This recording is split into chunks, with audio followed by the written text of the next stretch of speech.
I went to check my wife. I saw her. She was laughing. She was happy. Then we took her on the wheelchair. As we were bringing her out, she just went blank. As in, she just went like this. So as I noticed that, I was like, kilo she. Then the nurse was like, madam. Then she started calling her name. Madam, kilo, what's her name? What? I said, Tosin. I started shouting, Tosin. She was gone.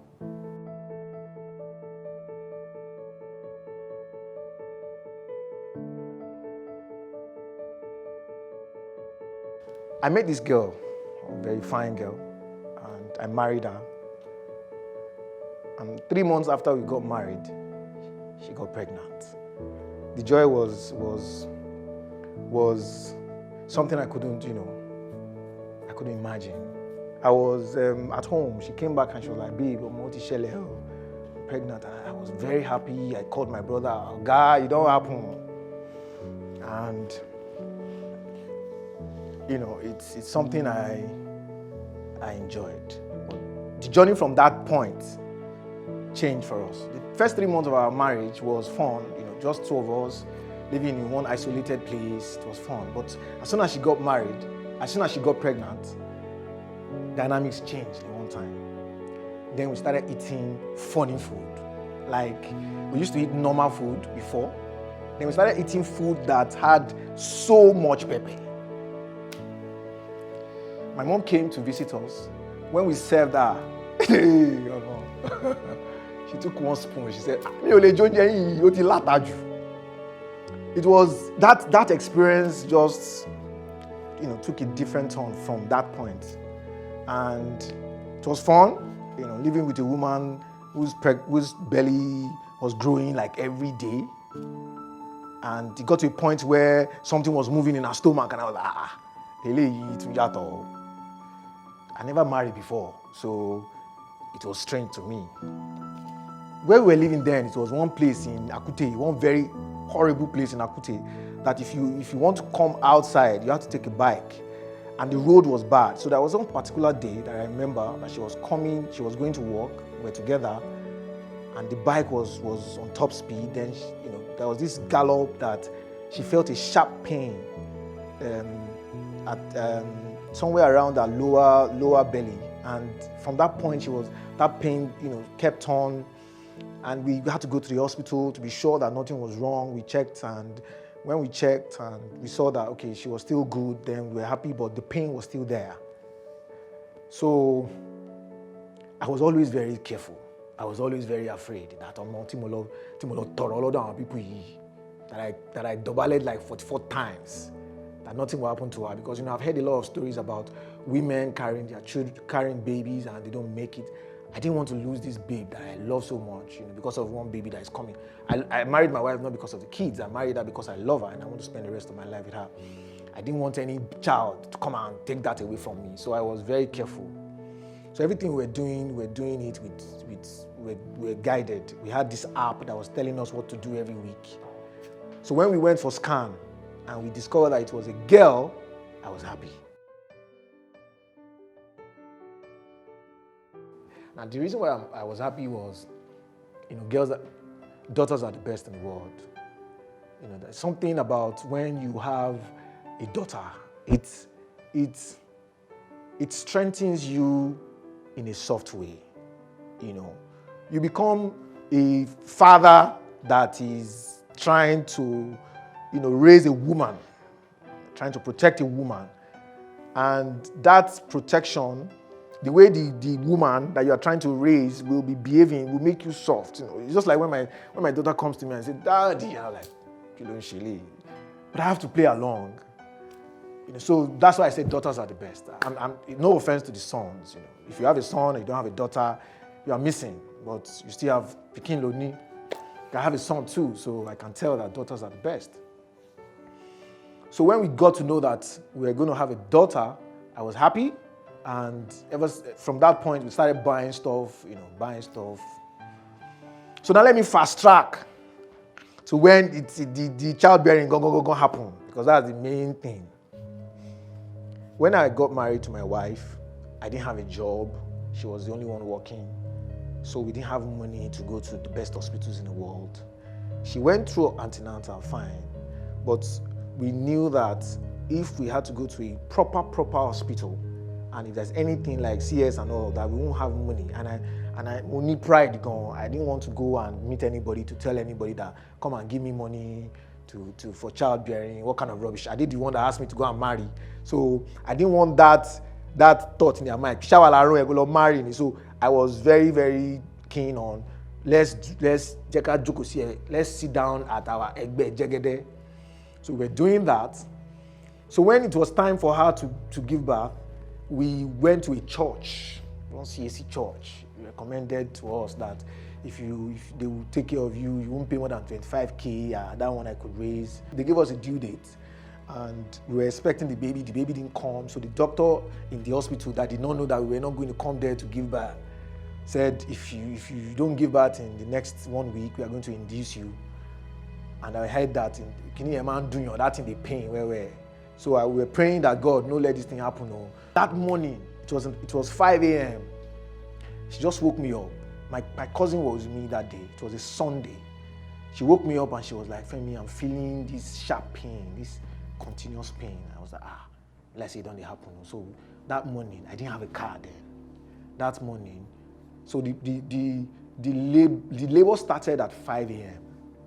So that morning, around 8 a.m., we set out to the church. So when we got there say around 9, 10 a.m. So she actually started the labor around 5 a.m. We got to that place at 10, and we're there. She was, the pain will come intermittently to go. 12 knock, maybe no show. 2 knock, maybe no show. And she was feeling pain. She was shouting. At every time she would say, Femi, she would shout, she would hit the door, bang. I was like, I didn't know what to do. I was just there like a Sule looking. What can I do? She would cry. She would stop. When she stops, she'll be like, babe, how you feeling? She'll be like, I'm on the pain. So, 4 knock, baby, no come. And before that time, someone had told me that if you are going to have a girl, that in a funny way, that the girl will take her time, she will paint her face, comb her hair. So when there was a delay at 4 p.m. or 5 p.m. and the girl was not coming, I was like, she get your paint, Tony. She should come now. This babe, they feel pain. Which kind wala be this? So 10 in the evening, in the night, the baby did not come. And that day was my popsy's birthday. That was September 21st. It was my popsy's birthday. So we were hoping that the girl was going to come on that date. So, we're excited that the girl and my popsy will be sharing the same day, and we're all excited. 11 o'clock, the babe never showed. At that point, I said, Jesus, take the wheel. Because right now, I don't know if you do anything again. I don't tire. At 12, the baby did not come. My wife was in pain. This baby was putting my wife through pain. I was not happy. I am not a man of too many prayers. But that day, after I told Jesus to take the wheel, I reminded him that, Baba, drive this motor well, make this motor no go jam. Because if I lose this girl, I will not serve you again. As in point blank, I told Jesus like that. And I'm serious, I'm not lying. I told God that I don't want to lose this babe. Take any other thing, but don't take this babe because I love this babe. So 1 a.m., the pastor of the church, because in that church they had a matron that was attending to her, and the wife of the pastor too was a matron. I don't know if they're still there. It's been a while. This year will make it 7 years. So they were saying that they don't know why the baby did not want to come. That they can see they couldn't even see the head of the baby. They gave her several things. They gave her different drip and all of that. So at that point, at 1 a.m., they said we should be going up and down the stairs. We're going up and down the stairs where someone that started labor since 5 a.m. and this is 1 a.m. Baby no show.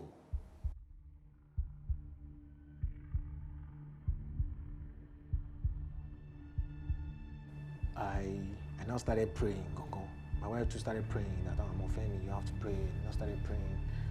When it was 2 a.m., drama now started. It was as if God now told the baby, you don't try, yeah, it's time to move. So the baby just suddenly started coming.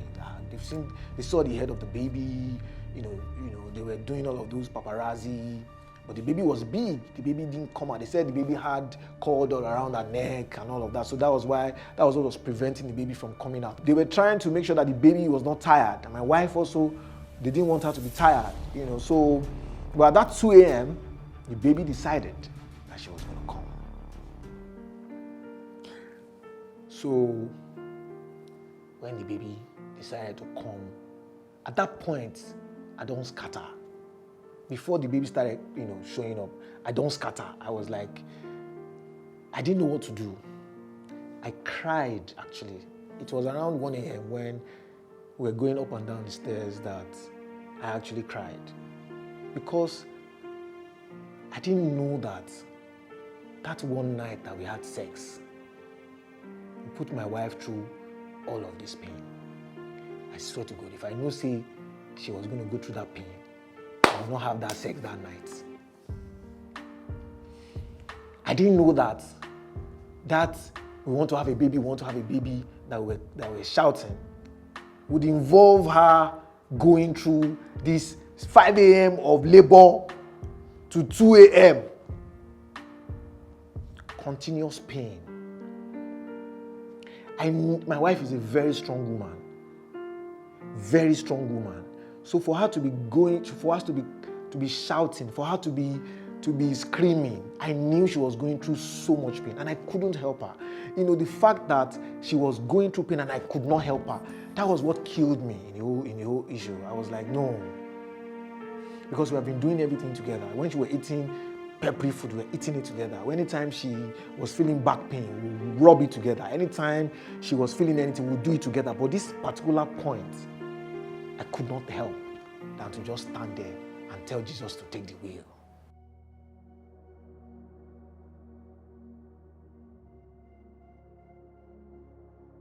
They took her in and asked me to stay outside. That even made the matter worse. After I had cried and I had consoled myself, and they now took her in, I was just hearing different kind of sounds, sound of shouts, some Arabian shouts.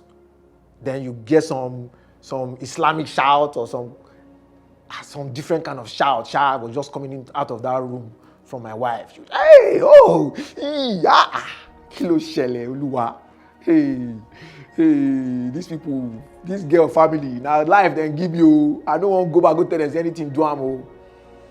Then suddenly, I heard a cry of a baby coming out of that room. So it wasn't my wife's cry alone, but the cry of a baby. I was not excited.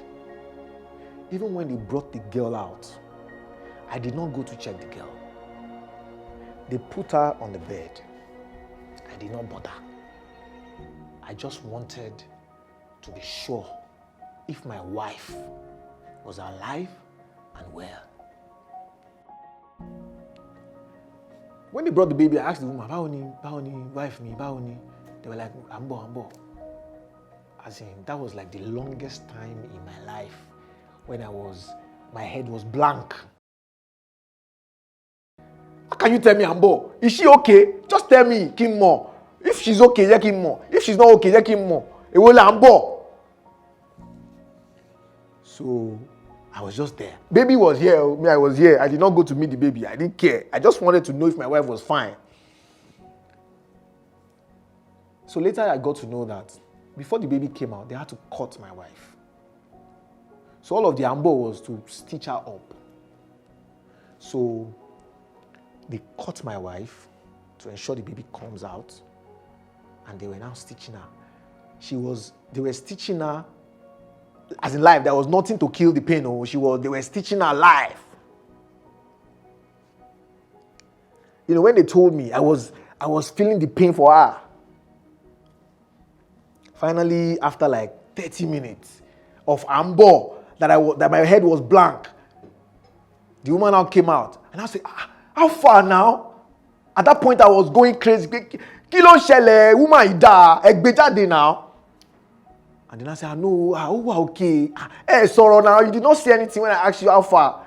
I said, okay, we are taking care of her. Now you talk. Sorrow. That was when I now had the time to go check the face of the baby. You were no matter fine, fine girl.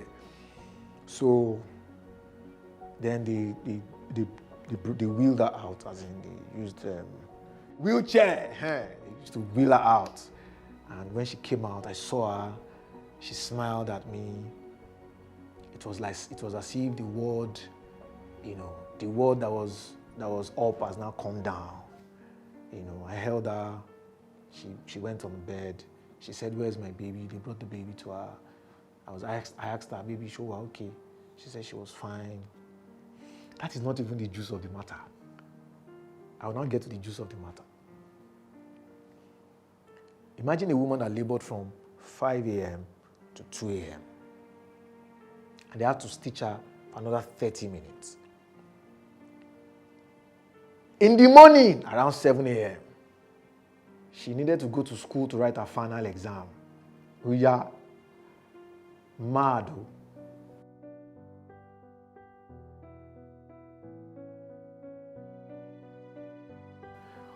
We knew that she was going to go write the exam. So, but we were expecting that the labor was going to be very short. So, by she would have given birth, but she went through all of that stress, and she had to wake up again in the morning by 7 a.m. We got a taxi for her, and she went to school to write her final exam. That was the day I said, women are stronger than men. We have the muscles, but they have the might. Babe. And this babe went to school. She wrote the exam. She came back to that church. That was when we now went to the house.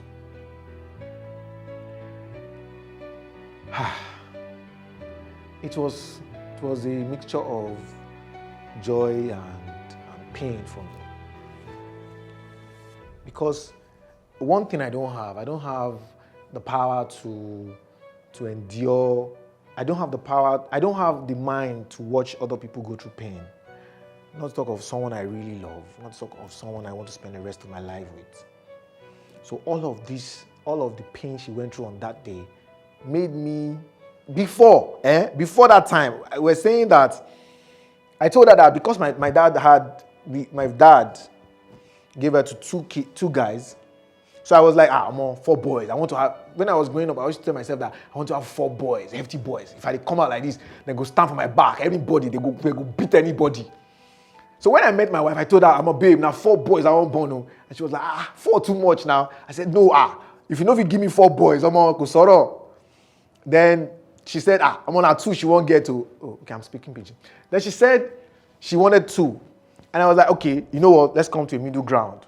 Let's do 3. Then we agreed on 3. But you see, after she gave birth to that girl, I came back to 2. I actually came back to 1. I was like, I don't want to go through this thing again. I don't want to go through this pain again. So, I told her that I didn't want another child, that this one is enough. Because what will make me go through this emotional roller coaster again, I don't want it. But, after, something I'll labor now, when you go through it and you're out of it, everything comes back to normal. But I didn't still want any child after that child. But my wife told me that, okay, you know what, let's just quickly do 1. So when we do 1 more, we forget about it. Then we did 1 more. Then immediately we did finish that 1 more. We closed the house of the party. Because although the second child was very quick, that one came. He's a guy, so the guy no get time. But that first child really changed a lot of things about me. It made me respect women more. It made me, sometimes when I go on para for my wife, as in serious para. If I just remember that day, I'll just, I'm the trainer,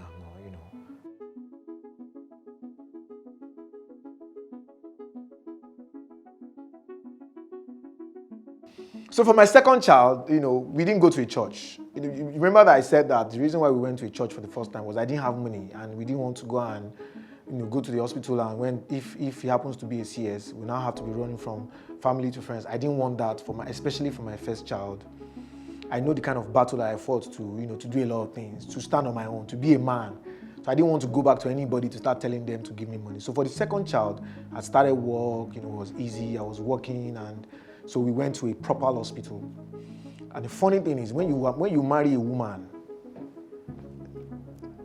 Tokolo, she will not do normal things. Okay, so we went to a very proper hospital, but we didn't go to a public hospital. She insisted that she wanted a general hospital. So we actually went to a general hospital. We were ready for anything. There was enough change to take care of private hospital, but she wanted a general hospital, and we went to a general hospital. And because of the first experience, I was also very scared about the second one. But the funny thing about the second one was, Tosin told me that she was feeling the pain, say around 2 p.m. Then she said, no, we shouldn't go to the hospital yet, we should just chill. Like I said, when you marry a woman, she a strong woman, she knows how to take care of her things. So Tosin was in charge.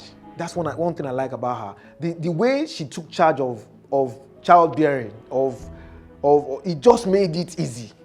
Even the first time, I was the one afraid. She was not afraid. She was just doing her own thing. So this second time, she told me that, no, Femi, let's go to the hospital. Let's just chill till the stuff is very, till I'm feeling it well. So around 5 p.m., she now told me, okay, I think I'm feeling it now. Can we go? Then I drove her down to the hospital. As soon as we got to the hospital, we went in. The woman said, okay, come in. She sat. They took her in. Then they asked me to go and get something. Okay, Esther, relay. So as soon as I left the place, by the time I got back, as I was entering, they brought the boy out.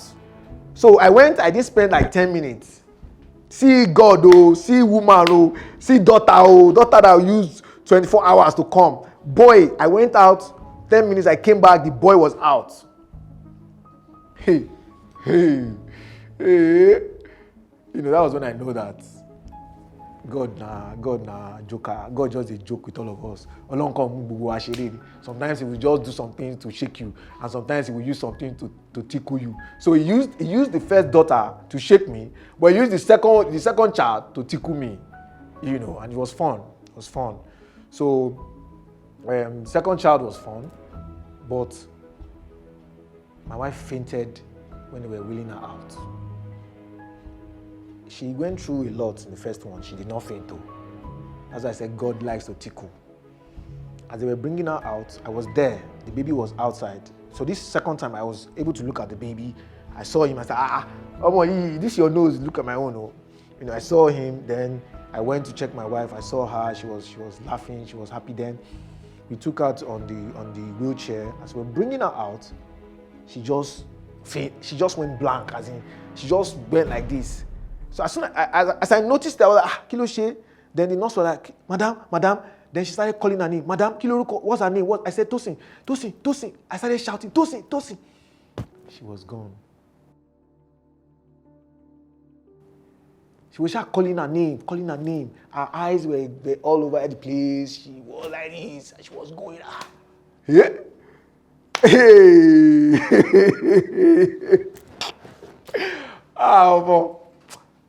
I know I'm Bob Pikin again. Pikin no easy. As in, we're just shouting, Tosin, Kiloshe, Tosin. We're shouting.